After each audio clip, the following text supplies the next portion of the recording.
Le grand dialogue. Sigika Foba.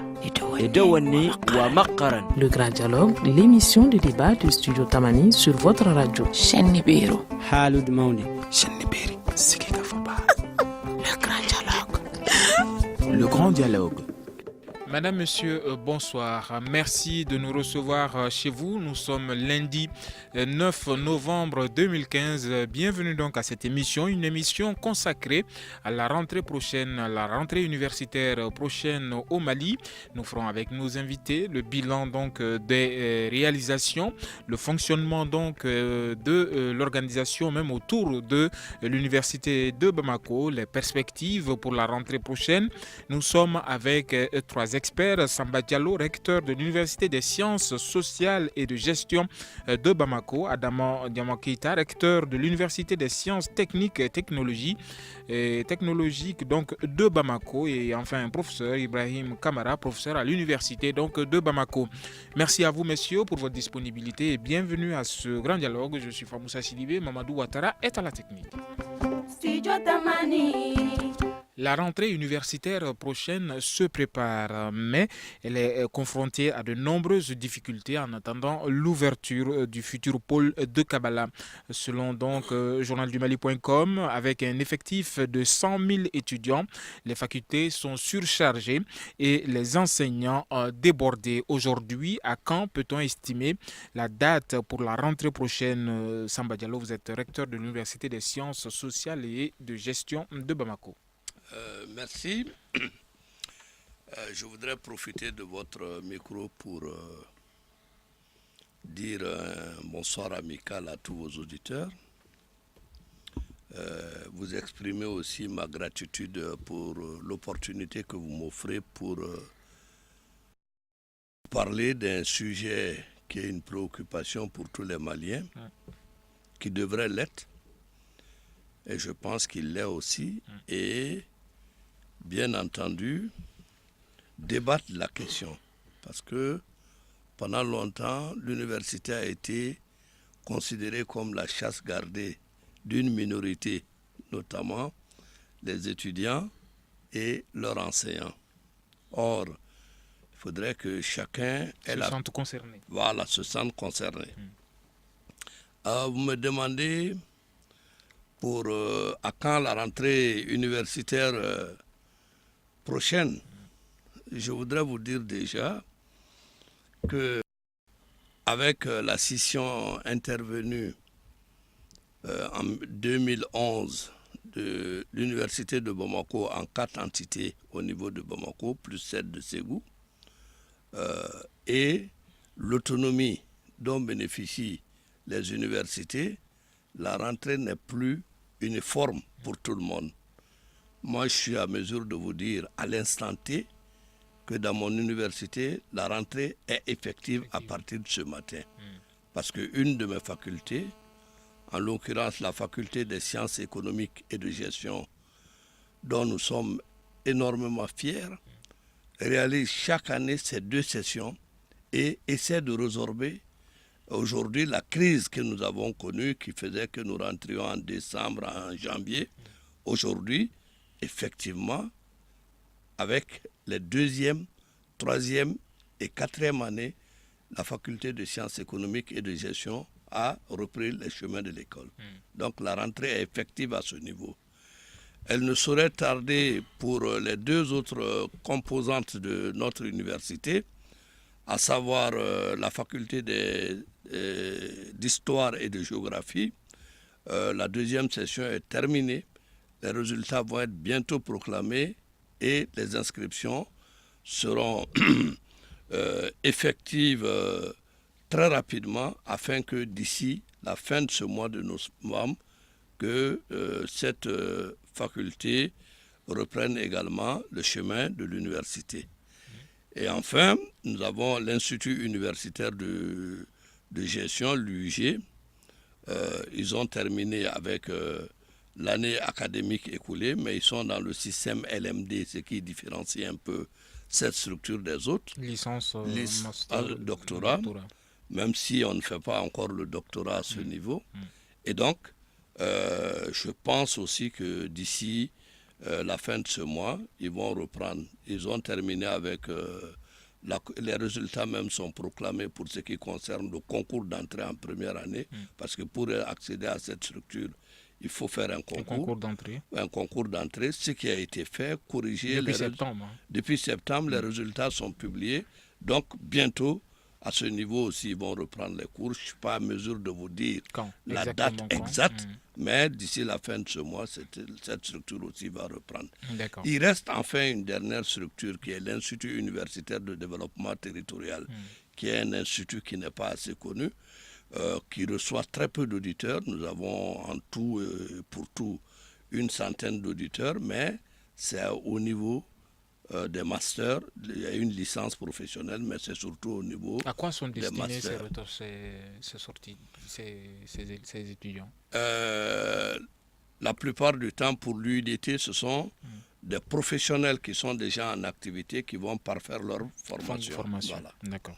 Merci beaucoup, Samba Diallo. Je rappelle que vous êtes le recteur de l'Université des sciences sociales et de gestion de Bamako. Alors, une chose est de démarrer l'année universitaire, mais une autre chose est de rendre effectives les cours. Donc, de façon générale, les professeurs, quelle est votre vision par rapport à la reprise des cours? Je profite de l'occasion déjà pour dire un petit bonsoir à vos auditeurs. L'état d'esprit des professeurs n'a pas changé d'un iota depuis un certain moment. Mais il est dommage que les professeurs soient en marge de la rentrée, parce que très souvent c'est une décision administrative qui impose la rentrée. Or, ça devrait être une décision souvent concertée, collégiale, et qui pourrait donner à la chose un engouement aussi attendu, autant pour les professeurs que pour les étudiants. Et ensuite, on voit que cette décision, cette gestion fait défaut depuis un bon moment. Et on attend toujours.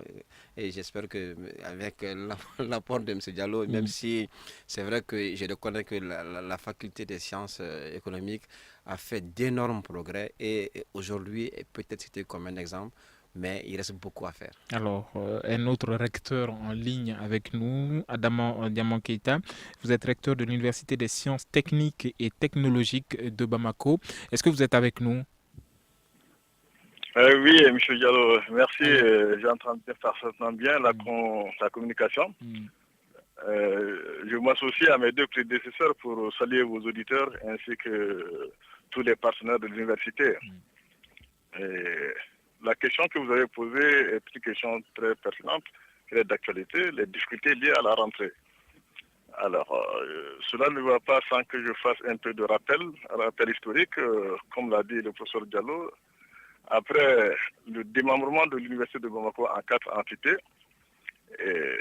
les rentrées ne se faisaient pas, les années étaient chevauchées. Il y avait des années tronquées, des années blanches, et des années ainsi de suite. Donc, il y a un défi qui était posé, c'était de faire des rentrées à date échue, le 1er octobre.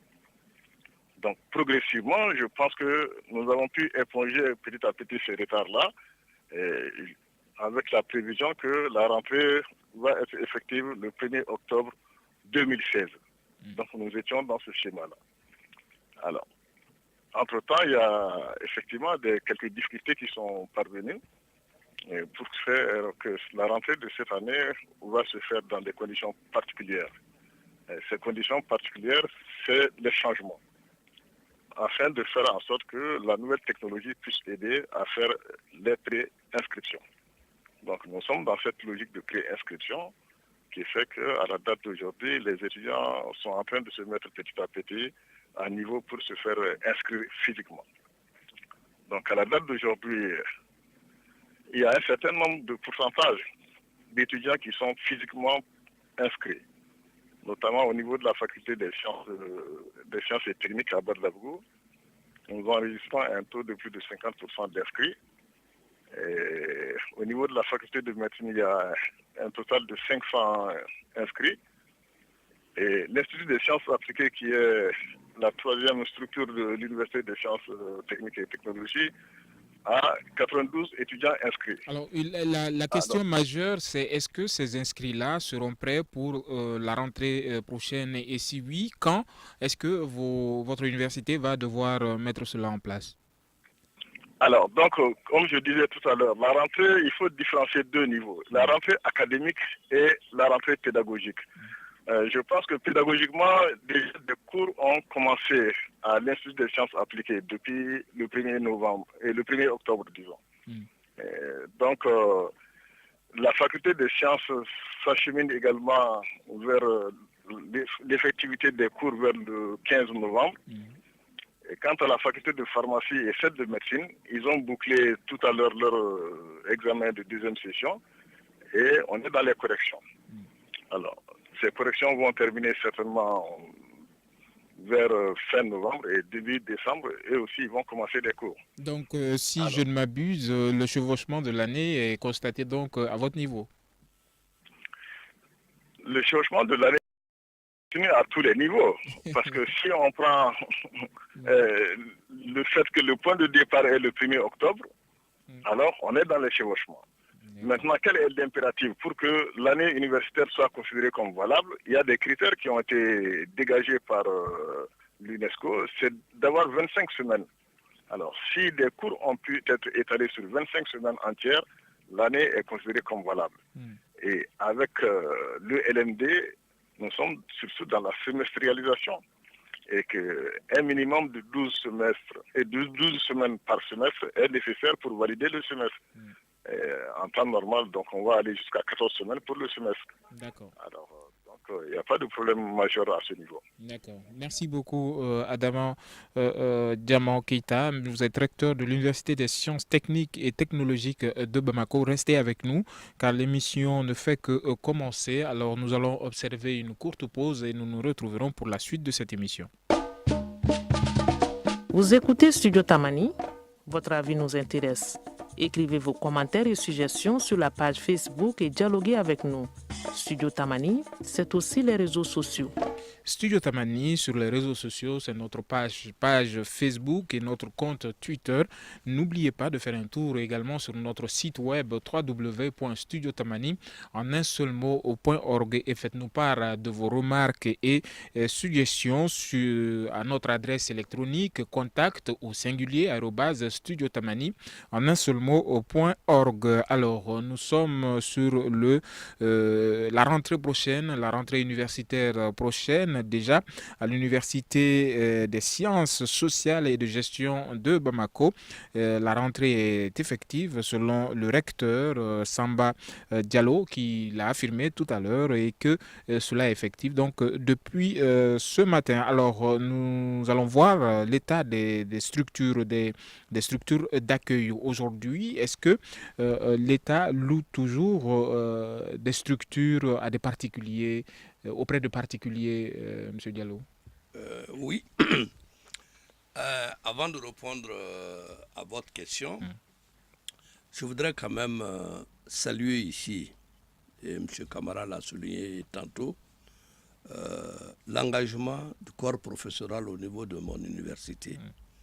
Je pense que je vous ai parlé de l'effectivité de la rentrée au niveau de la FSEC. Ce sont les enseignants qui ont décidé. Qui veulent. Donc ils ne sont pas en marge? Non, ils ne sont pas en marge. Moi, j'essaie de les associer.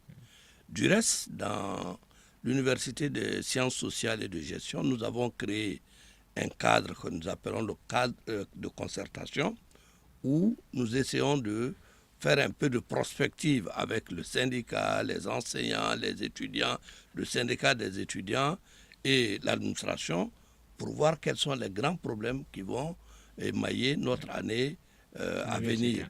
Et ensemble, on dessine les pourtours, les solutions possibles. C'est ce que nous avons essayé, la réunion de ce cadre de concertation. La première réunion aura bientôt lieu. Nous associons d'ailleurs à cela la présidente de l'université. Maintenant, quant à la question des infrastructures, je dois vous dire que, en fait, un des problèmes, sinon le principal, des problèmes que nous vivons, c'est le manque d'infrastructures au niveau de l'université. Je sais que cette année, nous allons avoir, pour ce qui concerne les premières années, beaucoup de difficultés. Je ne peux même pas vous dire quand est-ce que les premières années vont commencer. Parce que dans le meilleur des cas, nous aurons 6 000 étudiants en première année. Et au niveau de la faculté, au niveau de la seule faculté de sciences économiques et de gestion. J'en parle parce que c'est quand même la faculté de référence, même si ailleurs, les choses vont dans l'ensemble bien. Et donc, 5 000 étudiants, j'ai pris en venant quelques statistiques, pour une faculté qui dispose d'un amphi de 400 places, de 2 amphis de 200 places et de 18 salles de 40 places, vous comprenez qu'il va y avoir énormément de difficultés. Et donc, la faculté des sciences économiques a ses locaux, même si elle a des infrastructures insuffisantes. Quant à la faculté d'histoire et de géographie, toute cette faculté est en location à l'immeuble La Sanasila. C'est un bail que l'État a signé avec un promoteur immobilier local. Bon, je n'ai pas besoin de vous dire que le cadre d'apprentissage n'est pas approprié. Mais à côté de cette location principale, nous louons l'Afro-Basket au niveau du 26 mars et nous sommes aussi présents au niveau de Ampateba, la salle de spectacle Amadou Ampateba, où nos étudiants prennent également des cours. Il faut le dire honnêtement, ce ne sont pas des cadres appropriés pour l'apprentissage, mais qu'est-ce que vous voulez, nous devons faire avec ça en attendant que l'État ait les moyens soit de construire de nouvelles infrastructures, parce qu'on parle beaucoup de Kabbalah. Kabbalah est dépassé depuis. Il faudrait peut-être 3 ou 4. Donc vous estimez que les estimations sur Kabbalah sont Moi, je suis dépassées. Persuadé que Kabbalah n'est qu'une goutte d'eau dans la mer des besoins des universités du Mali. Alors, je rappelle que Kabbalah va quand même accueillir 30 000 étudiants. Vous pensez que cela est insignifiant? Bon, on peut faire rapidement le calcul. Moi, j'en ai aujourd'hui 24 000. Eux, ils doivent être autour de 40, 45, voire 50 000. Si vous ajoutez à cela l'université des lettres et des sciences humaines qui est beaucoup plus importante du point de vue des effectifs que la mienne, et vous ajoutez, vous êtes autour de 100 000 étudiants, 30 000, ça fait 3 fois. Donc Kabbalah, c'est vrai, et puis il ne faut pas oublier ce que les gens ne disent pas assez. Kabbalah, c'est surtout pour l'hébergement. Ce n'est pas... Les infrastructures académiques ne sont pas aussi importantes à Kabbalah. Donc, Kabbalah, c'est vrai, ça peut résoudre, ça peut nous aider. En partie. En partie. Il est même question, cette bonne nouvelle nous a été annoncée il y a quelques semaines par M. le ministre. Il y a 4 amphis préfabriqués de 500 places qui vont être livrés d'ici le mois de janvier. Ça va être un soulagement pour le monde enseignant. Donc, il y a des efforts qui sont en cours. Et je dis encore une fois, peut-être que nous en reparlerons, le problème du financement des infrastructures est posé. Et il faudrait que chacun accepte d'y participer. Merci. D'accord. Merci beaucoup, M. Diallo. Je rappelle que vous êtes le recteur de l'Université des sciences sociales et de gestion de Bamako. Alors, nous allons demander à Daman Diamant Keïta, recteur de l'Université des sciences techniques et technologiques de Bamako, son point de vue sur la réception très prochaine de Kabbalah. Alors, oui. Pour le problème d'infrastructure, comme l'a dit le professeur Diallo, c'est un problème partagé. Moi, j'ai 2 nouvelles créations qui sont au sein de mon université, telles que la faculté de pharmacie, qui a près de 1000 étudiants qui sont en train de squatter dans le flanc de la faculté de médecine, qui partagent les mêmes locaux. Et il y a aussi l'Institut des sciences appliquées qui partage les mêmes locaux que la faculté des sciences et techniques. Donc, ces 2 nouvelles créations-là, il faut des structures pour elles. Et Kabbalah, ils ne sont pas prévus là-bas. Donc, nous essayons tant bien faire que mal pour trouver... D'après les propos, Kabbalah est déjà submergé. Oui, Kabbalah, pratiquement, comme l'a dit, Kabbalah, en termes de capacité, est dépassé. Il faudrait vite passer. Je pense que le cabinet est en train de réfléchir sur le CAPI. Il y a un espace qui a été près de 50 hectares à Kati, alors, qui va être aménagé donc, pour pallier à l'insuffisance Kamala. Au-delà de la quantité, c'est aussi la qualité des infrastructures. Moi qui gère une université des sciences, techniques et technologies, il me faut des laboratoires qui répondent aux normes, aux standards internationaux, afin que la recherche puisse se faire dans des conditions optimales. Et vous remarquez que ce sont des salles de classe qui ont été transformées en laboratoire et ne répondent pas aux conditions requises pour un bon environnement de la recherche. Donc, une fois de plus, le problème d'infrastructure, c'est un défi lancé à tout le monde. Pas à l'État seulement, je pense que la société civile aussi doit jouer son rôle. Dans certains pays, on voit que les opérateurs économiques, la société civile, les ONG et même les alumni, les anciens qui sont passés par ces structures-là, mettent la main à la poche pour venir en aide à l'université. Et toutes ces cultures-là ne sont pas encore arrivées au Mali. Et je pense qu'avec des émissions comme ça, on peut amener les anciens des établissements afin qu'ils fassent de l'école, de l'enseignement supérieur, leur priorité aussi. Nous servons aussi à ça. Merci beaucoup, M. Keïta. Alors, vous avez parlé donc de qualité. Nous allons demander aux enseignants, en termes de qualité, est-ce que les difficultés que l'on constate au niveau des infrastructures jouent sur la qualité de l'enseignement, M. Camara? Effectivement, quand on est dans une mauvaise condition et quand on voit, je dirais, entre guillemets, ces interlocuteurs en face qui sont dans une situation inconfortable, donc forcément, cela va se répercuter, pas sur la qualité de l'enseignement, mais sur la qualité de réception du message passé. Et forcément, nous-mêmes, souvent, on en souffre lorsque... L'enseignement, c'est un tout. Quand vous dites la réception est mauvaise, c'est que l'émission même n'est pas bonne. Mais puisque vous comprenez facilement. Dans une structure sans micro, sans parler. Et vous avez en face de vous 2000 étudiants. Il faut crier. Et souvent, à la fin de 2 heures, on perd la voix. Et une fois rentré à la maison, souvent, on a très mal à la gorge. Et si vous devez passer 12 semaines ou 24 semaines dans cette condition-là, c'est déplorable. Mais ce qui est pitoyable, c'est vraiment c'est la désorganisation du politique. Parce que depuis 1995 jusqu'à nos jours, ce sont les mêmes situations qui persistent, qui sont là, qui perdurent. Et lorsqu'on regarde très bien la chose, c'est que c'est vraiment un manque d'organisation qui est là, qui est criard et qui ne veut pas dire qu'on ne veut pas dire le nom et qui vraiment montre ses limites à tous les niveaux. Et comme le professeur Diallo l'a dit, c'est à la FSEC, c'est un cas particulier. Les enseignants, les intervenants ont pris la chose dans la main, mais dans les autres facultés, ce n'est pas le cas. Et c'est ce qui est dommage encore.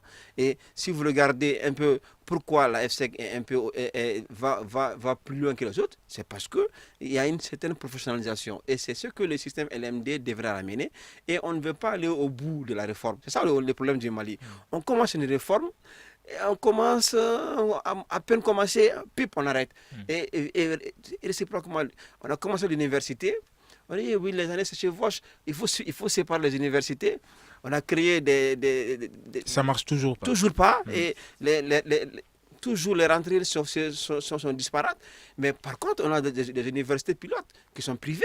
Et on peut vraiment prendre l'exemple sur ces universités-là qui reprennent à la même date tous les ans, qui reconnaissent les sessions à la même date tous les ans et qui produisent des résultats tous les ans et qu'on voit que malgré le nombre élevé de ces étudiants, ils parviennent à tenir.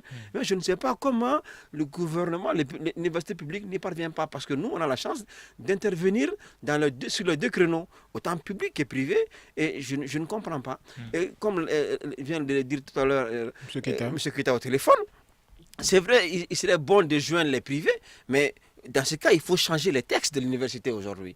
Parce que tel que nous sommes aujourd'hui, c'est obsolète et ça ne s'adapte pas du tout à la modernisation de l'enseignement supérieur. Pour créer un laboratoire de recherche, c'est vrai que le laboratoire de recherche n'est pas propre à l'école de médecine, mais c'est propre à toutes les facultés de droit, d'économie, de sciences sociales, parce qu'il faut essayer, il faut tester des nouvelles méthodes de réflexion, des nouvelles méthodes de vie pour essayer d'écrire là-dessus et sensibiliser. Mais je suis vraiment sur ma faim quand je vois tout de suite que depuis 1995, les cours sont donnés à Mpateba. Depuis combien de temps les cours sont donnés à Aza? Et pourtant, l'université de Kabbalah est venue pour parer à cela. Et on me dit que l'université de Kabbalah est déjà obsolète. Et franchement, je me dis à quoi servent les prévisions pour les universités? Et quand on sait que l'enseignement a 30% du budget du Mali, d'État, franchement... Hein. Allez-y, M. Diallo. J'allais justement vous poser une question, mais allez-y. Si oui, vous voulez merci. réfléchir. Je voudrais quand même apporter un bémol au propos de M. Camara. Il faut reconnaître que ce n'est pas parce que l'État ne fait pas des efforts, l'État en fait. Mais le problème, c'est quoi? C'est que les privés dont il a parlé, il faut qu'on se renseigne combien coûte une université privée aux parents. L'année. C'est au moins le million. Et au niveau les plus abordables, c'est demi-million. Au niveau des universités publiques, les frais de scolarisation, c'est 5 000 francs.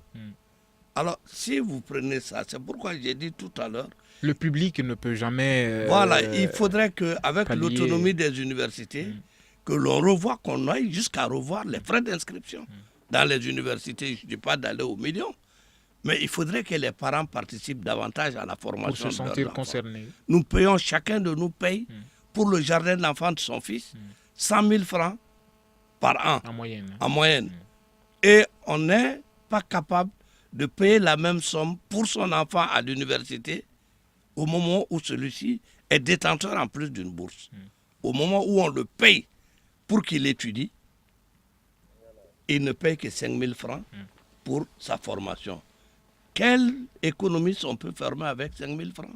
Quel médecin on peut former avec, si on prend le cursus les 7 ans, 35 000 francs, ça peut former quel médecin? Donc voilà autant de réalités dont il faudrait que la société se saisisse. Donc vous pensez que les réformes déjà entamées ne sont pas suffisantes? Les réformes engagées ne sont pas suffisantes, il faut aller plus loin.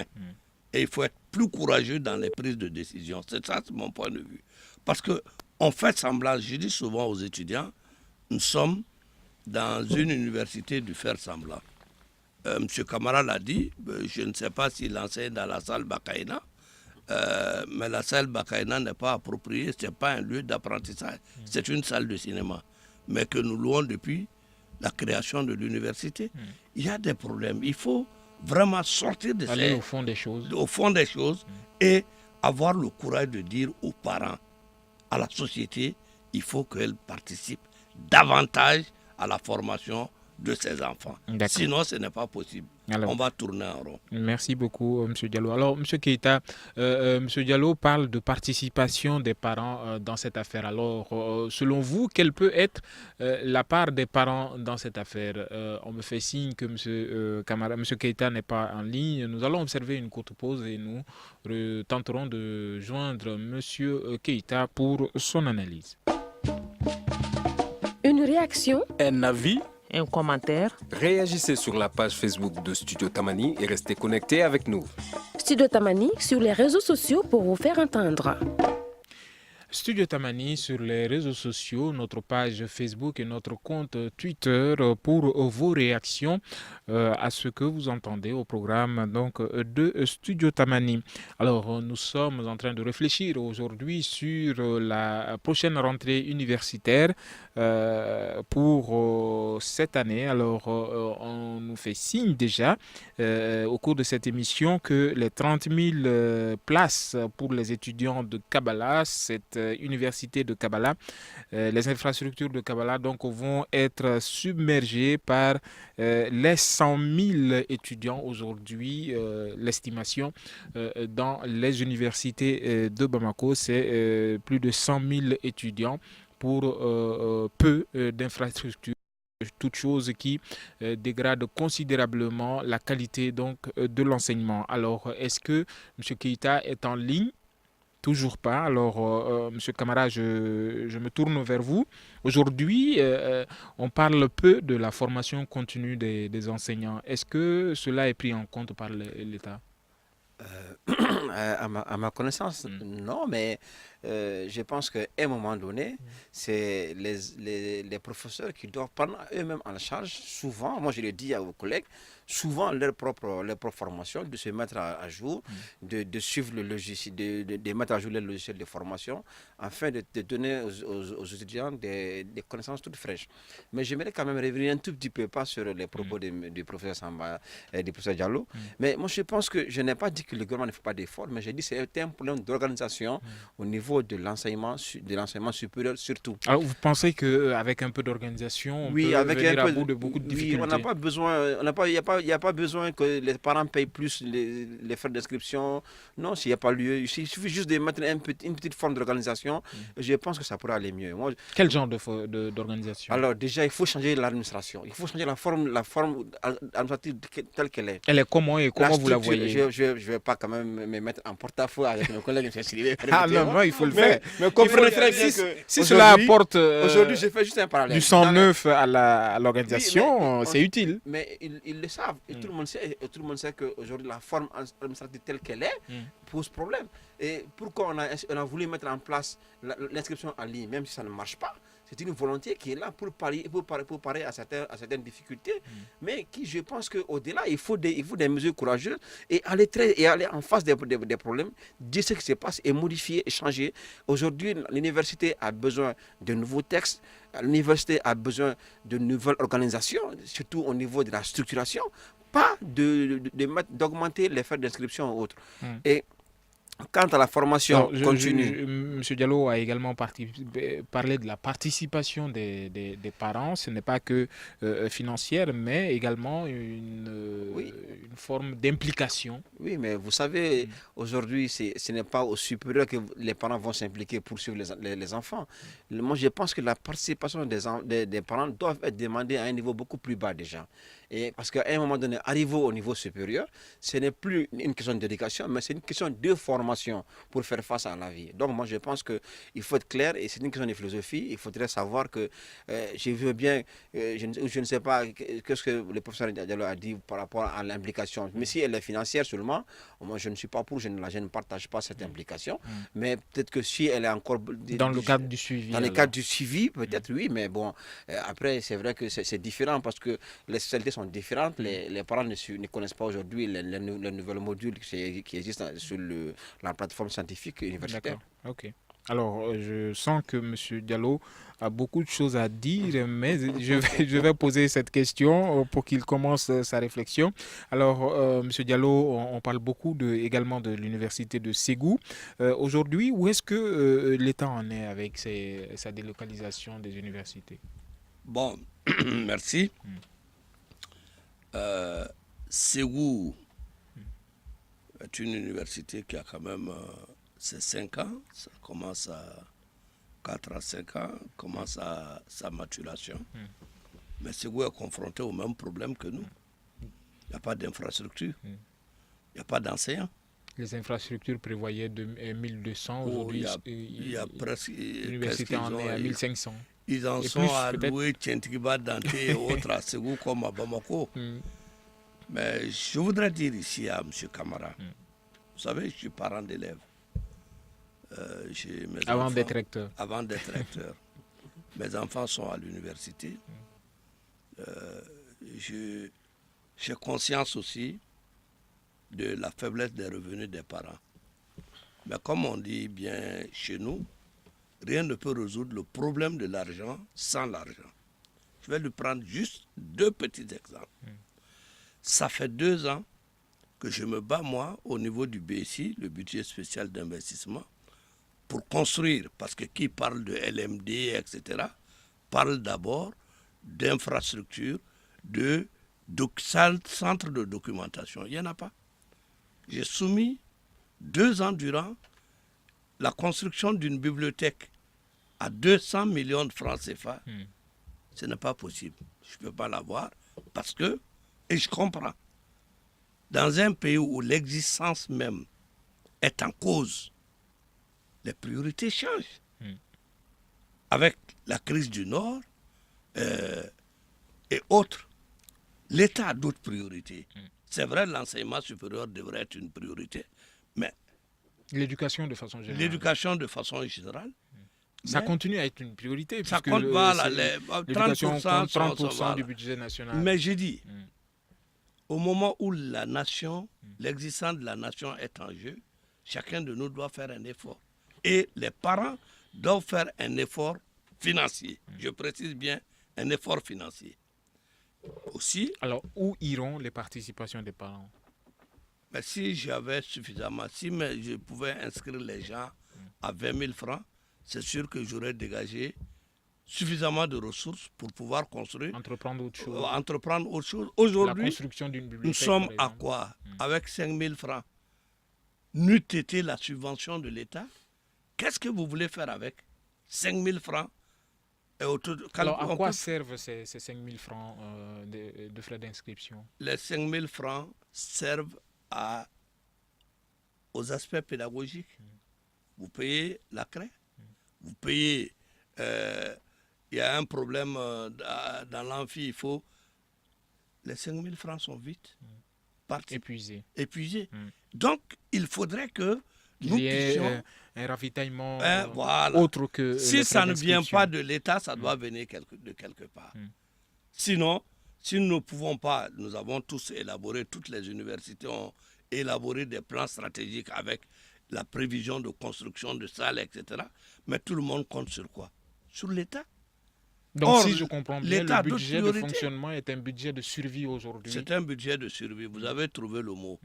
Nous survivons avec ce que nous avons. Donc, vous ne pouvez Si rien vous entreprendre. enlevez dans ce qu'on verse à l'université, ce qu'il y a comme salaire, plus les heures supplémentaires, vous avez déjà les 3/4 du fonds alloué à l'université qui sont partis. Le reste, il faut le mettre dans l'équipement et les infrastructures. Mais vous comprenez que nous ne puissions pas faire grand-chose. Répondre aux Mais besoins. mieux, cette année, nous nous sommes battus pour qu'il y ait un fonds pour la recherche. Parce que qui dit université dit recherche. Mais au Mali, on a oublié ce pan de l'université qui est la recherche. On n'en parle presque pas. Il n'y a pas de budget. Dans le budget d'aucune université, il y a un chapitre consacré à la recherche. Comment voulez-vous parler d'université dans ces conditions-là? Donc je dis, si on veut que les universités soient autonomes, performantes, donnent satisfaction aux parents, les parents doivent faire l'effort de contribuer à l'amélioration du cadre d'apprentissage. Merci beaucoup, M. Diallo. Alors, parlons un peu de fraude maintenant. La fraude a-t-elle baissé de niveau, d'intensité, M. Camara?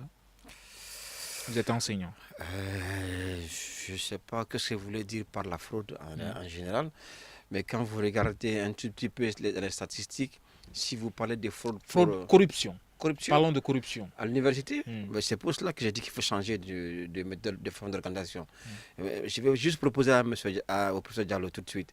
C'est vrai qu'il faille des bibliothèques. Il faut 200 millions. Mais moi, pourquoi ne pas aller vers une bibliothèque numérique? Avec les bibliothèques numériques, vous avez aujourd'hui des données. Même les bibliothèques numériques ont besoin d'avoir un contenu. Exactement, mais le contenu est donné par le site hébergeur déjà. Vous avez des sites qui sont là, ils ont des livres qui vous mettent à disposition. Et une fois que vous êtes mis d'accord contractuellement avec ces sites-là, on vous donne des mots de passe et que vous pouvez faire.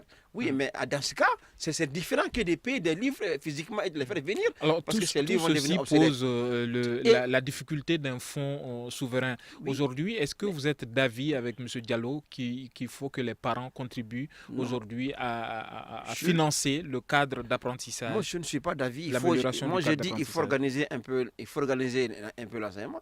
Monsieur Diallo vient de... Mais l'organisation ne va pas sans financement. Mais déjà, les ressources dont on dispose, on peut les utiliser autrement. Et c'est déjà, ça la question. Les ressources sont déjà, il faut mettre un terme à ces heures supplémentaires qui, je pense, que sont un gouffre. Est-ce que vous, enseignants, vous êtes prêts à renoncer aux heures supplémentaires? Mais je n'en fais pas.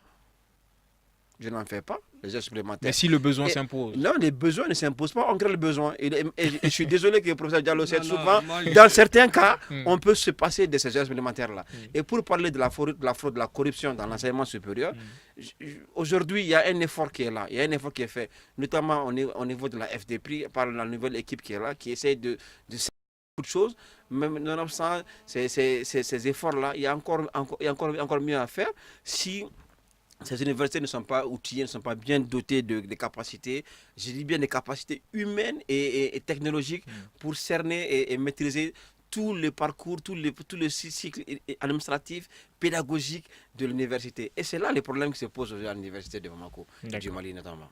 Alors, nous allons permettre à M. Diallo de... Bon, moi, je voudrais d'abord... la question des heures supplémentaires ne peut pas être niée. Prenez, je vous donne encore une fois, je veux qu'on parle sur la base de statistiques. C'est fiable. Je vous prends pour l'Université des sciences sociales et de gestion. J'ai en tout et pour tout 221 enseignants. Pour... Un besoin de combien d'enseignants? Non, je veux dire tout simplement, pour 24 000 étudiants, j'ai 221 enseignants.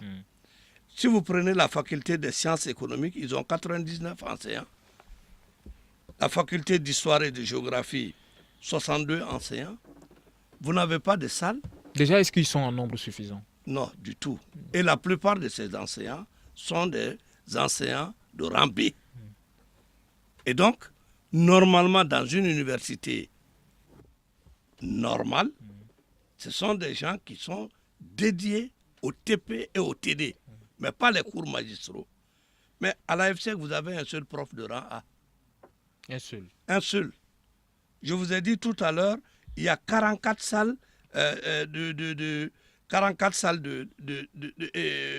18 salles de 40 places. Vous avez un effectif de 5000 étudiants. Où est-ce que vous allez les mettre? Vous êtes obligé de faire de petits groupes pour, bien entendu, pouvoir faire une rotation pour que tout le monde... Et forcément, un professeur a droit à 6 heures, c'est entre 6 et 12 heures. Mais vous pensez que ça peut... Ça peut suivre. Non, les heures supplémentaires sont une obligation aujourd'hui. On ne peut pas faire autrement. On souhaiterait faire autrement, mais on ne peut pas parce que c'est la réalité qui s'impose à nous. Mais ceci dit, je partage tout à fait son point de vue. Nous devons faire en sorte que la corruption quitte nos rangs. Même, je prends un exemple de la corruption. Vous avez dit tout à l'heure, il ne faut pas des livres physiques. Mais les brochures. Les brochures, ça sert à quoi? Souvent, c'est des résultats de recherche copiés sur d'autres et qu'on vient vendre aux étudiants. Mais pourquoi achètent-ils ces brochures? Souvent, pour pouvoir... avoir la note d'examen. Avoir la note d'examen. Mais parce qu'il n'a pas d'autres sources d'informations que ces brochures-là. Donc, l'environnement actuel qu'il faut corriger favorise la corruption. Mais ceci dit, ce n'est pas une fatalité. Moi, j'ai souvent dit, quand j'ai eu affaire à certains de mes collègues, jeunes collègues, je leur ai dit que quand je suis rentré en 83, nous les formions avec 3 mois sans salaire. Mais aujourd'hui, mettre la vie de l'école, de l'université en jeu pour des accessoires de salaire, ce qui n'était pas normal. C'est vrai, je suis d'accord avec vous, souvent, ces heures supplémentaires étaient gonflées artificiellement, mais je vous donne vraiment l'assurance qu'il y a un effort pour contenir, parce que la preuve, l'État vote chaque année maintenant un budget bloqué dans lequel vous devez vous mouvoir, où vous pouvez ou vous ne pouvez pas. Mais ça pose beaucoup. La gestion participe au blanchiment des cheveux des recteurs. Alors nous avons quelqu'un qui a bien vécu la période où Moussa Traoré pour accumuler les mois sans salaire. Merci beaucoup à vous, messieurs, pour votre disponibilité. Les invités à cette émission, Samba Diallo, recteur de l'Université des sciences sociales et de gestion de Bamako, Adama Diamant Ketia, recteur de l'Université des sciences techniques et technologiques de Bamako, qui nous a malheureusement quitté en cours de route et nous le remercions car il est en déplacement pour participer à cette émission. Alors Ibrahim Kamara, professeur à l'université de Bamako, je suis Famoussa Sidibé. Ousmane Diadje Touré était à la réalisation de cette émission, Mamadou Ouattara à la technique et Lassina Kantao à la régie vidéo. Nous vous disons à demain pour un autre débat. Bonsoir.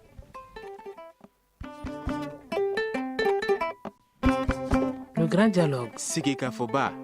Le Grand Dialogue, l'émission de débat du Studio Tamani sur votre radio. Shenibiro. Halud Mauni. Shenibiri. Siki Kafoba.